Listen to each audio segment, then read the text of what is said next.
Mtazamaji, bila shaka unamfahamu vizuri Peter Madeleka. Peter Madeleka ni mwanasheria nguli hapa nchini, lakini pia ni wakili mashuhuri ambaye amekuwa akisimamia kesi za watu mbalimbali kama wakili. Sasa leo katika pitapita yangu ndani ya mitandao ya kijamii, nikapitia mtandao wa X ambao zamani ulifahamika kwa jina la Twitter. Nikakuta wakili Peter Madeleka ametoa donge nono la shilingi milioni 150.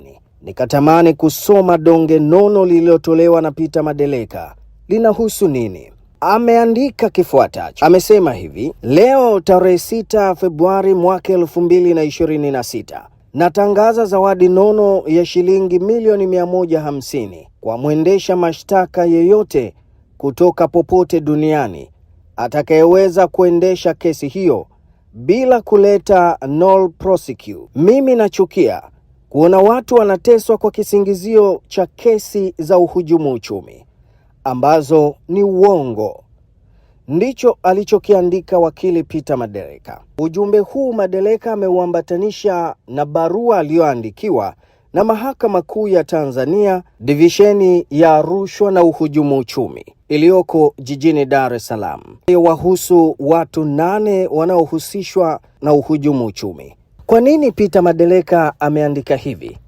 Na kwa nini Peter Madeleka ameamua kutoa donge nono namna hii? Majibu yanabaki kwa Peter Madeleka na kile ambacho amekiandika kupitia ujumbe wake huu wa Twitter, ambao anasema anachukia kuona watu wanateswa kwa kisingizio cha kesi za uhujumu uchumi ambazo yeye anaita kuwa ni uongo. Ama kweli hili ni donge nono kweli kweli. Milioni 150 sio mchezo.